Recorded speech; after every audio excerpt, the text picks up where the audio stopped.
I don't have a lot of books, but I have enough books that it's time to declutter.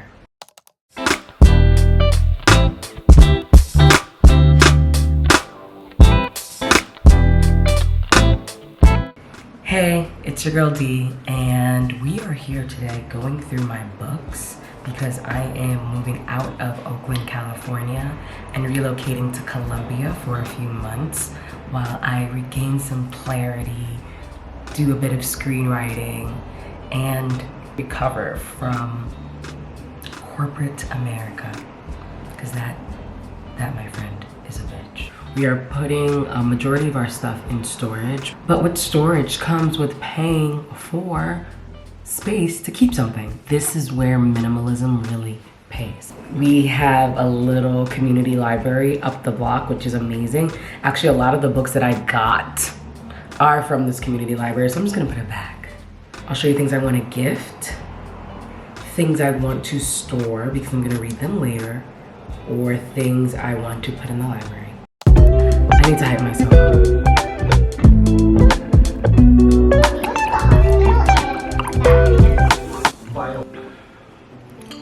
So good. We're talking all about decluttering books and magazines and games and all of that kind of stuff that... So first thing she said, just like keep books you love. This, the inevitable. Technology is humanity's accelerant. Because of technology, everything we make is always in the process of becoming. I think this is cool. I'm gonna keep this one. I'm not sure what that's about, but I think I'm gonna keep this one. Ties That Tether. I've already read this. This is like a romance novel. Her mother has been vigilant about helping, well, forcing her to stay within the Nigerian dating pool ever since. But when another match made by mom goes wrong, Azere ends up at a bar, enjoying the company and later sharing the bed of Rafael Castellano, a man who was tall, handsome, and ... white. This is actually a really good one. I read it, I thought it was really cute, contemporary romance. I'm gonna actually send this to my god sister. She lives in Toronto. She just immigrated there from London. I think she'll find this cool. And the reason why I'm sending books is that it's nice to keep in touch. And it creates a library, like the Sisterhood of the Traveling Pants, but a book. The Curious Incident of the Dog in the Nighttime, a banger. I love this book. It's about a boy who I think is on the spectrum. He's definitely on the spectrum. They don't really tell us what he has, but he wakes up and he sees that the dog that he loves in his neighborhood is slain and dead in their neighbor's yard, and he's like, what the actual? When Christopher decides to find out who killed the neighbor's dog, a mystery story becomes more complicated than he could have ever predicted. I love this. I'm gonna send this to my best friend, Charlotte. She lives in London now. She was an English major. She would actually love this if she hasn't read it already. This brolic book is actually my partner's. It's Nelson Mandela's A Long Walk to Freedom. I'm gonna let him declutter his own stuff. Tough Love. And Susan Rice was in the Obama administration. A quick bio. Susan Elizabeth Rice is an American diplomat, policy advisor, and public official. I'm always fascinated with people like that, like just legends. How do I feel? I think I have FOMO. So that was with the video I just watched. It was saying that why books and magazines are so hard to declutter is because FOMO, like you think there's information in some of these books that you might be missing out on, and identity. You're the type of person who reads, that's how you see yourself, so like, why would you give away all these books, right? It's part of your identity. So when it comes to this, I have a really hard time because it's more of an identity and FOMO. Like, she's a black woman, prominent black woman. When was the last time I referenced this book? And that's one of the questions I'm gonna keep asking myself. I haven't really referenced it in a while, and then when I look at it as well, I didn't really underline anything. I've decided I'm going to donate this one. Somebody else deserves to read this book. Steve Jobs, my partner, used to work for Apple. I'll let him figure this out. Zadie Smith's Swing Time. It was a meh for me, and that's hard because she's a biracial writer from the UK. I remember not really being very moved, and it's not short. So by the time I was at the end, I was like, girl, that's it. Sorry, girl. This book, Critical Race Theory, it is a compilation. It is an amalgamation. There is a series of essays in here. Look at all these notes I have. The main person who put this together, Kimberly Crenshaw, and she is the person who coined intersectionality. Say her name. And she signed it for me back when I was in college. One of the articles I really, really love, it's an article called Toward a Critical Cultural Pluralism, Progressive Alternatives to Mainstream Civil Rights Ideology by Gary Peller, and it's really talking about race consciousness. The opposite of the ignorance that appears as racism is knowledge gleaned from actual interracial experience rather than mythologies of stereotype. Really talks about the equation of black nationalism and white nationalism, and that really shouldn't have been the case, and what that did to black nationalism and the movement. I will never get rid of this book. That cinnamon really sets it off. On the highest of keys, I am losing steam. The drink did pick me up though.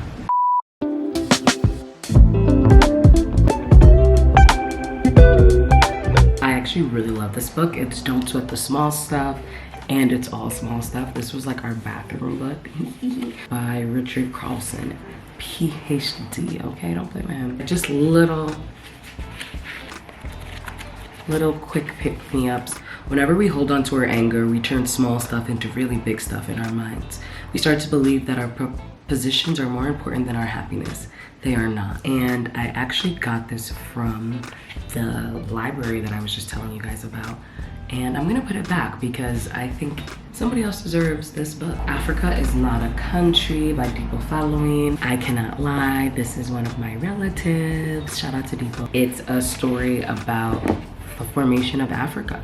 That Africa's fate should not be left to Africans has been the West's go-to strategy in the region for almost every one of the 137 years since colonization and the Berlin Conference. Okay, keeping those like FOMO things. Like I thought I was gonna get really good information from here. Inspired organizational cultures. I'm okay. Donation. The Affluent Society. This goes off. I actually got this. I might have taken it from my professor. It goes off. It's so freaking good. It basically just talks about modern society and capitalism and how we got here. In the United States, we stopped kids from working and the elderly from working specifically. And we stopped kids from working with the promise of a great public education system. And we stopped the elderly from working by promising them a great end-of-life care. The kids that were promised a good public education, we never delivered on that promise. And the elderly that was promised a great end-of-life care, we never delivered on that promise. So what does it really mean to live in an affluent society? And he talks about the rise of a different class, the business class. What did that mean? And how capitalism became a lifestyle. Love, love, love, love, love this book. I'm gonna keep this because this is really my professor, Professor Shelton. I am sorry. He actually just reached out to me and I confessed about having this book, so maybe I'll mail it to him. Another banger, this is Scattered All Over the Earth. This is a novel by Yoko Tawada. Welcome to the not so distant future Japan. Having vanished from the face of the earth is now remembered as the land of sushi. Scattered All Over the Earth, the first novel of a trilogy, may bring to mind Alice's Adventures in Wonderland. This is really good. Pretty this cover is. I was attracted to it. The Alchemist, an oldie but goodie. I think this is a book you have to have on your shelf. I'm keeping this. You are a badass. Come on, who hasn't read this one? This is like a self-improvement book. This is one of the first self-improvement books I bought. I bought this book maybe in like 2014. It's such a good book. I think I'm gonna donate it though. I haven't referenced it in a long time. Donate. The 4-Hour Work Week. This book is iconic. Whether you're an overworked employee or an entrepreneur trapped in your own business, this book is a compass for a new and revolutionary world. I remember this being really, really good. I haven't referenced this in a while. I'm gonna give this away, but I do think it's worth reading. if you're into that kind of stuff. Chocolate cities. Okay, it's clear that I'm obsessed with non-fiction. I need to actually read more fictional books. This actually inspired me to do a Chocolate City nomad tour in 2021. My partner and I, we went to Chicago, Atlanta, DC, Brooklyn, Philly, all chocolate cities, and it was inspired by this book. And it's nonfiction about the different chocolate cities in America. Emancipation and its promise of freedom created the legal environment for Black people to finally move within the United States without fear of capture or enslavement. This new freedom spurred them toward the urbanizing American South, safety in numbers, which manifested as a racial survival strategy during slavery. What was the feature of the village, and how did Black residents create and operate within it? How did Black villages evolve into the modern neighborhoods, Mecca's South Sides, Black Bottoms, and towns that constitute the chocolate cities? In short, it first takes a village to make a chocolate city. Chocolate Cities, The Map of American Life by Marcus Anthony Hunter and Zandria F. Robinson. I'm keeping it. All right, the next one is The Death and Life of Great American Cities. I feel like a school teacher reading you books, and it's so fun. I love this book. I got this a while ago again. I'm from New York City and I'm obsessed with cities and placemaking. I don't think I'll ever get rid of this book, but this process is helping me remind myself that I should read some of the books that I have, and instead of collecting a bunch of books, I could focus on the ones that I do have. We human beings are the only city-building creatures in the world. Whenever and wherever societies have flourished and prospered rather than stagnated and decayed, creative and workable cities have been the core of the phenomenon. They have pulled their weight and more. Los Angeles is an extreme example of a metropolis with little public life, depending mainly instead on contexts of more private and social nature. We're talking about empty sidewalks and what that means for a city. It's a great book if you love cities. I never finished it, but I think I'm gonna keep it. I'm gonna keep it. Negroland. As I'm doing this, I'm like, girl, read some fiction. I don't got much fiction going on here. A few more to go through. The Catcher in the Rye. I think I actually stole this from my previous employer. I took AP Lit. I took honors lit. I read this. Honestly, what's his name? Holden? What's this boy's name? It's not for me.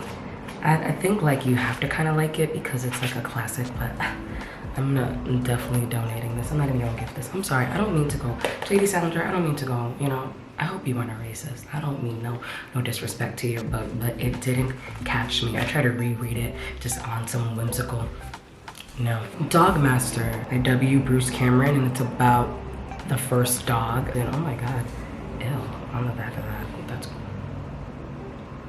that's chocolate. It's definitely chocolate. Awkward. I think it's a non-fiction. Mankind stood on the brink of an extinction, but they had a unique advantage over other species. A new technology. Domesticated wolves. Only a set of extraordinary circumstances could have transformed one of these fierce creatures into a hunting companion, a bodyguard, a soldier, and a friend. Oh, doesn't it sound great? I've read the first couple of pages in the last 10 years. And it's good, but I've had it for so long and I haven't read it. You know, the white people will eat this up.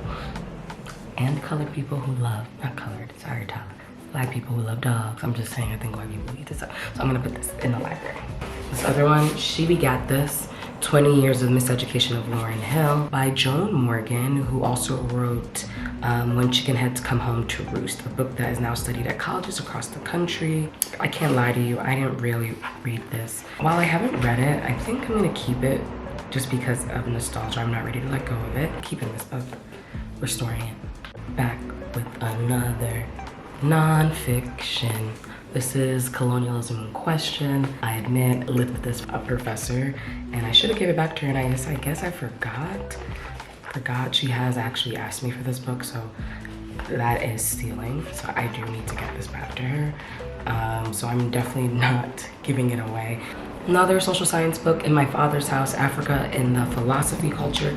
I have referenced this book a few times. This book is by the scholar Kwame Anthony Appiah. He's Ghanaian. I also got this sign, so period. You already know I'm not getting rid of this. If you're into thinking about the concept of Africa in the diaspora and contextually in the world vis-a-vis Europe. When I argued that the ideological decolonization is bound to fail if it neglects either indigenous traditions or exogenous Western ideas, and that many African and African American intellectuals have failed to find the negotiable middle way. I'm talking about friends and neighbors. I am talking about how we deal with our shared situation. Oh, child. This is good. I'm gonna keep this one. If you're into culture studies, Africa studies, great book.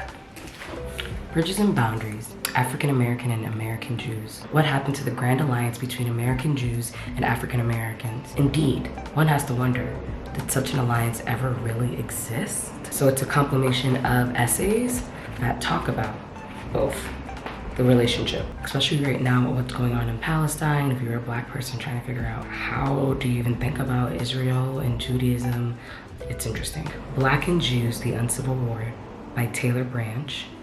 Anti-Negronism Among Jews by Lewis Harrop.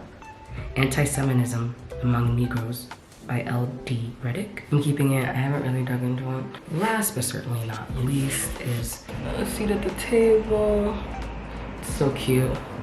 Like, it's a Solange book. Come on. Like, come on. That album was iconic. I also got it in Brooklyn, so one half features imagery, which I just fucking love. And then if you flip it, this, oh, and she signed it. She signed it in 2016 at a pop-up at the concept store in Brooklyn. It was awesome. It has her lyrics. So mad.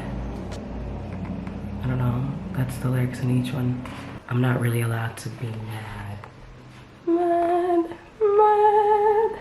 That's from lyrics from the album. Well, it's like cranes in the sky. So cool. So I'm never getting rid of this. I'm keeping this. I'm gonna drop these off, drop these off, drop these off, drop these off, drop these off. That was really fun. I'm glad I got to look at my books. It's good, and I'm getting rid of quite a few. I'll show you one last look so you know.